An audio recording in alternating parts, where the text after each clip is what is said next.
We are live. We are live. That reminds me of our podcast that does. Morning. Morning. So we should let everyone know this. This is Thoughtful Thursday Part 2. We're filming this, according to Leanne, early on a Tuesday morning. But this is about the middle of my day, and Leanne wants to make sure that nobody knows she's got her pajamas on her bottom half, and she just woke up and brushed her hair. And I said, "Put a hat on. Just put a hat on." How thoughtful of you. I'm always looking out for you. How are you today? You all right? I'm good, thank you. Yeah, really good. And you've been mega busy. We were just talking off camera. You've been mega busy doing all the sorts of good things that you always do, like providing online exercise classes for, I don't know if I should say the name of the types of groups and stuff because it might be confidential, but shall we just say that Leanne is doing what she always does, which is going above and beyond to help people that are really in need of help and using her skills to try and sort of get them through lockdown. So big up, dude. Thanks. Big up. Okay, should we get straight into work, yeah? Yes. Okay, so this is Thoughtful Thursday part number 2. So first of all, just wanted to say thank you very much to all of the people that took the time to handwrite and post their gratitude list and goals list. In particular, the 8-year-old, what was the 8-year-old's name? Can't remember, can you? But yeah, it was a mum and a little girl. It was really cute. That's brilliant. That's brilliant. And the first thing I would say is that little kid's going to be some sort of legend when they're older because they're learning to set goals from a young age, which I think is really important. So I just wanted to thank everyone that had posted and to say I hope that simple habit strategy was of use. The outcome and the aim of it really is to shift people from being very reactive, which is really easy to be in this day and age with all the inputs we receive on phones and stuff, and to put them in kind of a proactive mindset, whereby they were starting to dictate the things that they were going to do. And what you should get from that is you should create some momentum and you should get to the end of your day and hopefully feel some accomplishment, which ultimately we just want people to feel a bit better during what is a pretty difficult time. So thanks to everyone that posted. And also, I hope that was of use. I would encourage people to continue that habit. It is what we call a one-dimensional method of time management or personal management is a better phrase. And today, I've got strict orders from Leanne to not waffle about something called a productivity pyramid. So for part 2, week number 2 of Thoughtful Thursday, I'm going to just outline what a productivity pyramid is and an exercise that I'd like our followers to do because I think it would be really useful for them. I've even got props. Here we go. Oh, you've come prepared today. Can you see it? Yeah, I can. Yeah, I've got a couple of props and I've sent them to you to obviously post up on the page. So there's also a link to where I got all this stuff from. So anyone that's worked with me over the last 20 years has known that, and Leanne will know this definitely, that I'll bang on about, you have to have good personal management systems because as you get more successful and have more targets and more goals, there are more things. So you're juggling more balls in effect, or spinning more plates is a phrase people use. And what's very common is that people get feelings of overwhelm and they become very anxious and they start to feel out of control. Now, I use this with athletes, with anybody that I work with. For example, one high-level athlete that I'm working with at the moment, I am doing far more with regards to implementing planning than I am exercise prescription and nutritional prescription. We're doing that, but actually the biggest returns we're seeing are being meticulously organized, and that's really lowering the anxiety levels. So productivity pyramid is something I first learned about in about 1996. And the company is called Franklin Covey. Franklin Covey, Stephen Covey, they are kind of worldwide leaders in personal management strategies. They use personal management rather than time management. It's personal management a bit more holistic, okay?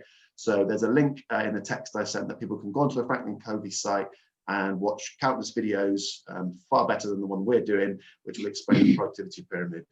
So what is a productivity pyramid? A productivity pyramid is essentially an exercise where you kind of give yourself, first of all, some values, which really become kind of like guides and measures, almost a conscience. Above that becomes your roles in life. So for example, we all have multiple roles in life. And then what we do is we set goals for each of those roles. So if I hold up my illustration, I feel like, not Rob Barris, because he got done, didn't he? But he was around when I was young. Okay, so why are values at the bottom? So you put your values at the bottom of your productivity pyramid because your values are what give you your strength. And obviously the strength of the pyramid comes at the bottom. what type of values might we use? So I've put some example ones. So for example, Leanne might use a value like service first. And that might mean that, you know, my life's about being of service first. I enjoy helping people. Some of the ones that I've used, like for myself, is like, no one will outwork me. What does that mean? Well, that means that people who know me know I pride myself on being able to work particularly hard. So I use that as a value. And anytime I feel like, oh, I can't do this, I'm a bit tired, I'm a bit lazy, that value will come into my head and say, no one will outwork me. There might be other things like family first is one that a lot of people set as a value. And what that says is, look, you know, I'm going to make sure I put my family first. Never give up is a really common one. Perseverance. So a lot of people kind of make that statement of intent and say, I'm going to adopt a value that I'll never quit. What happens then is when they're having bad moments and they're saying to themselves, I can't do this, this is too much. What should happen is the value should jump back into their head and say, never give up. You know, I committed to never giving up. So don't back up now, you know, keep going. So you start your pyramid by listing maybe 3 to 6 values at the bottom. They're completely personal to you. They don't need to mean anything to anybody else. Okay, the words and the language are personal to you. Doesn't matter if it means nothing to me, as long as it means something to you. Okay, so they're values. Cool? Yes. Cool. All right. Above the values go your roles in life.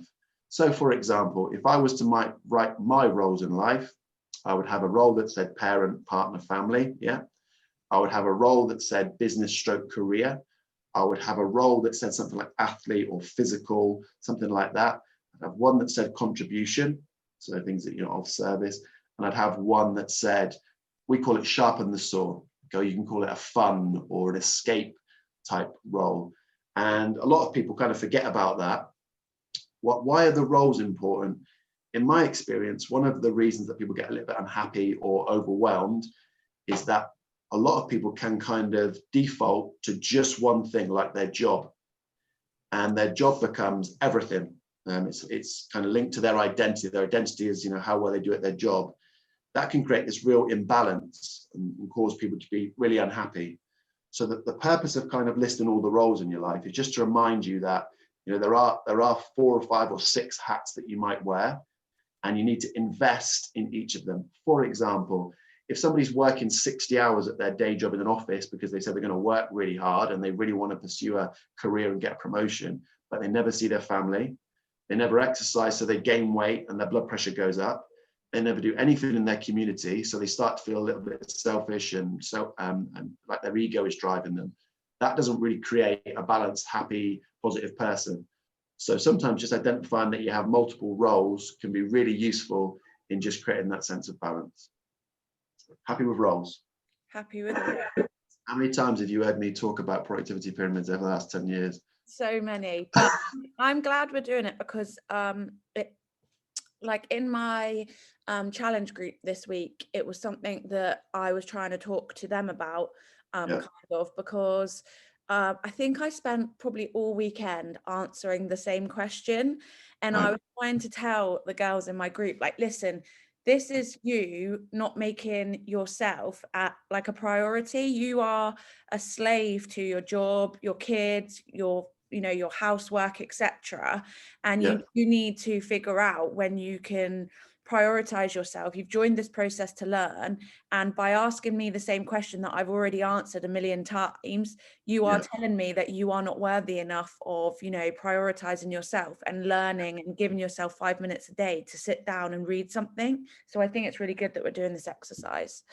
Yeah, and to take that a step further, like say Dean who runs the Newton Club, when he first came to work with me as an apprentice, I always remember he was like, I really want to learn about training.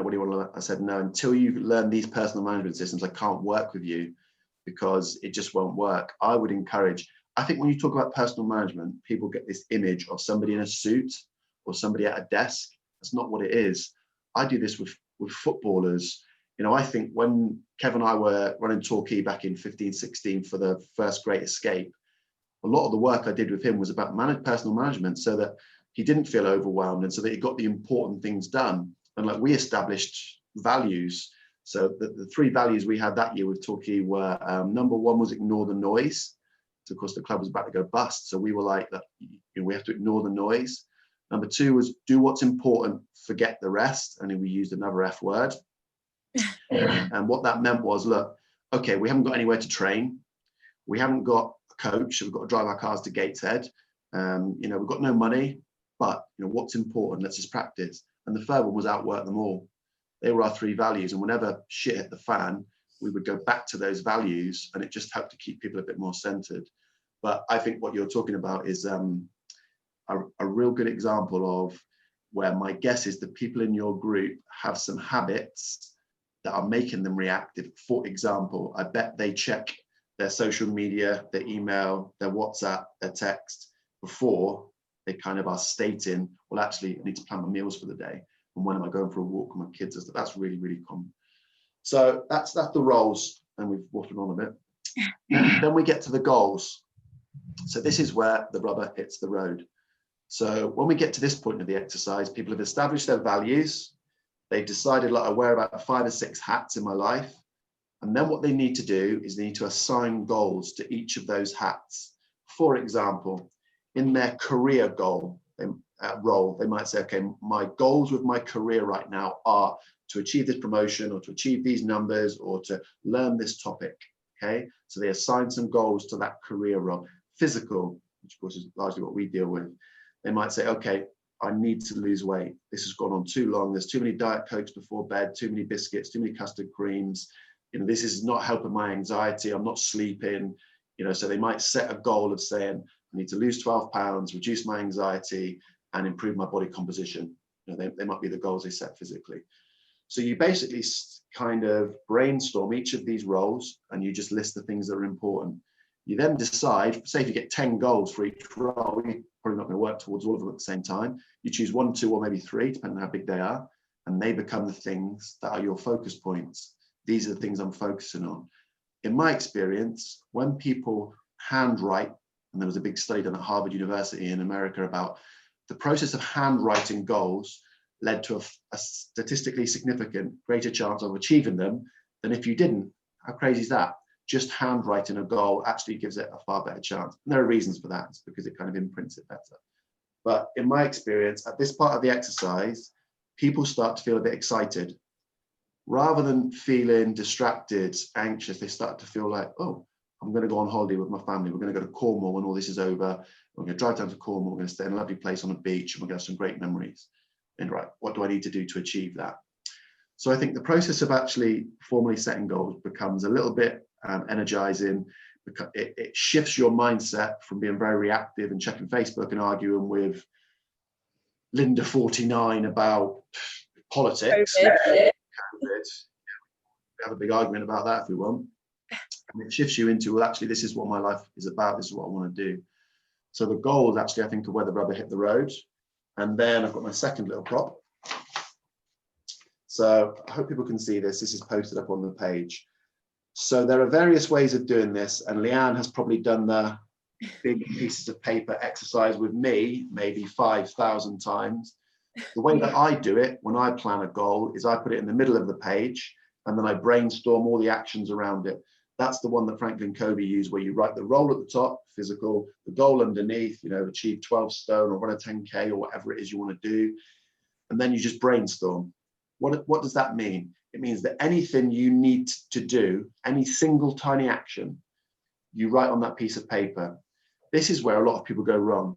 So if somebody wants to build a website, yeah, they put in their diary, build a website. When they come to do it on Friday morning at 11 o'clock, they think, that feels like a lot of work. Let's call Joe and talk about Anyways Essex, or whatever it's called. Yeah, whatever that snap face or whatever the other shit it is. All right, because it's overwhelming. What they have to do is they have to break it down into what we call doable chunks. So I've used this example countless times. If your goal is to build a website, the first thing you need to do is schedule 30 minutes to research 5 other websites similar to your field and list the good and the bad things. That's one action. Goal number 2. Action number 2 for build a website: contact 5 website designers and get draft concepts from them. Goal number 3, consider what information is going to be. So you see how it breaks down into steps. So at this point, again, I think people are starting to feel a bit more excited, a bit more proactive. What you should do from that exercise is once you've got those goals and the actions listed, that's when it goes into your planner or your diary, whether you use a paper diary, which I don't advocate. I've got my big Franklin Covey, another prop. This is 20 years old now, this. If I actually show you, it's got like little love hearts on the front from when Molly was a baby. Oh. I think it's got Balamori in there somewhere as well. So that's how long I've been doing it. But what they encourage you to do, the whole point of the exercise is having established your values, your roles, your goals, having listed the actions, then you need to get them into your weekly plan. So you actually need to dedicate a day and a time to get them done. Okay. Now, here's another thing I would say. When I've worked with a number of people who are very resistant to change, people that are almost stuck, they're almost happy being unhappy, crazy as that sounds. They say, oh, it doesn't matter, it doesn't matter how much planning I do, because when the baby's sick and when the car breaks down, it all just goes to rat shit, doesn't it? And when people say that to me, what I normally hear is, yeah, you're the person that needs this the most. Will those things still happen? Yeah, of course they will. Will you always complete all your actions? Nope. Well, sometimes you get blindsided events that means, something happens, somebody's sick, of course it does. But because you have a system and a process, you can fall back on that. And the outcome should be that it alleviates a lot of anxiety. When I talk to people we spoke about anxiety on the podcast, and I think there are a number of reasons. Some are genetic, and not much we can do about those without medication, but a lot are dietary, lifestyle, and I think maybe being overwhelmed and out of control. I was thinking about this morning before we went on. When I started work in 92, showing my age, the way that we received inputs, the way that we received requests to do things was 90% letter and 10% phone call. So the number of things that were thrown at you in a given day or a given week was tiny. It was 3 things, 4 things. So you didn't get as much done because you didn't have as much to do. Contrast that now, 2021. My guess is within the first 30 seconds of being awake, people have received 20 to 30 inputs, whether that be message to their social media, whether that be emails, text, WhatsApp, anything. Yeah? WhatsApp. You don't have to answer me, do you? You don't have to answer 5 a.m. this morning. I'll be ready at 7:30. Oh, great. Well, it was middle of the day for me. But my point is I remember being very young, and you opened the post, you saw what you had to deal with. That day and age is gone. What you need now is a process that allows for hundreds of inputs per day to come into your head, but a filter system that says that's not as important, that's not as important. These are the things that matter to me.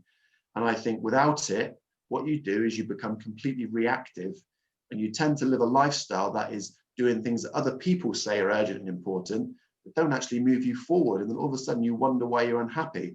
Well, it's because you never got the holiday in Cornwall because you were too busy answering WhatsApp messages at 5 a.m. Or you never lost the weight because you never actually took the time to contact Leanne and find a strategy to do it. So I hope I have outlined why having a productivity pyramid is so important. I hope I've given people enough reasons to do it. And this week's exercise, what we would like people to do is to complete a productivity pyramid, to show their values, to show their roles. I hope the 8-year-old does it, to show their goals, and then to complete one of the brainstorm for it. So they actually start to get in the process of, here is how I set goals. Now, for about the past 7 or 8 years, maybe longer, we release a document normally in January called Resolutions are for Losers, Goal Setting is for Winners. And I looked at that yesterday. I'm going to sort of rehash that a bit and we'll post that back up. It's a very long document that explains this process in far more depth. But if I could encourage people just to do that, I think they'll find that listing gratitude and listing goals really helps, moves you forward. It's what I call one-dimensional personal management. When you get into productivity pyramids, I think then you're really starting to get into 3 or 4-dimensional personal management, and the outcome should be that you're a lot happier, which is essentially what we're doing here, trying to make sure people are doing okay. Indeed. How was that for a waffle?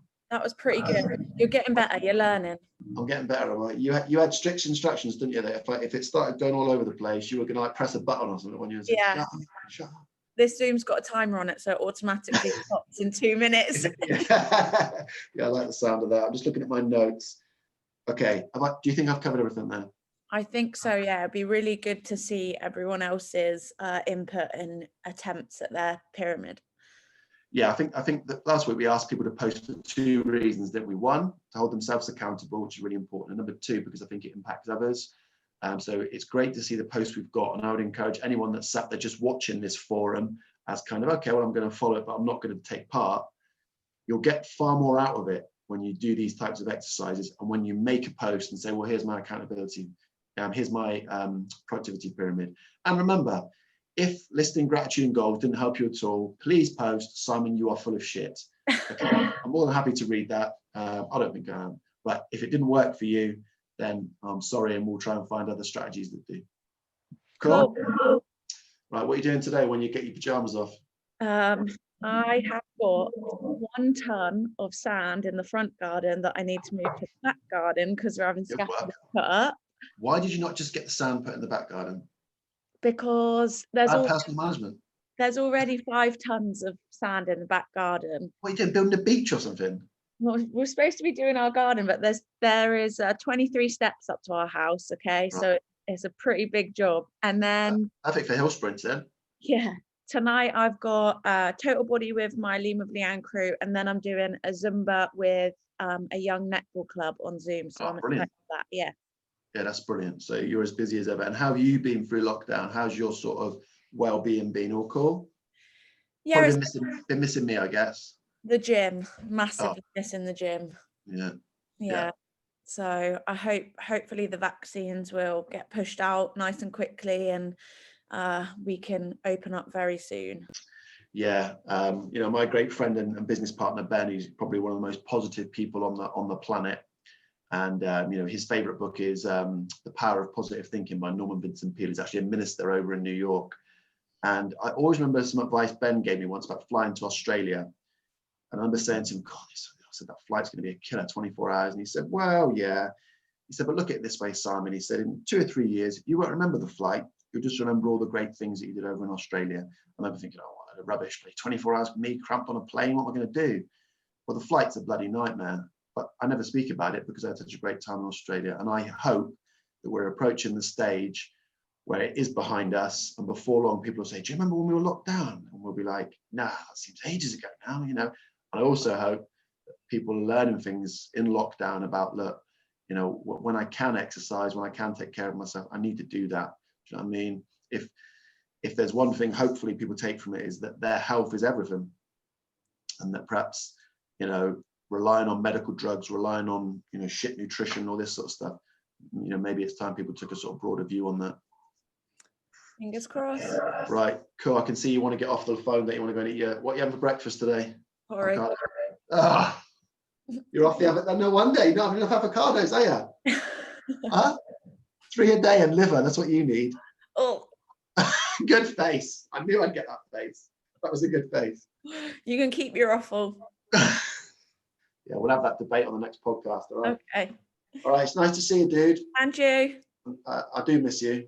Oh, thanks. Right. Nice to see you. Bye. Bye.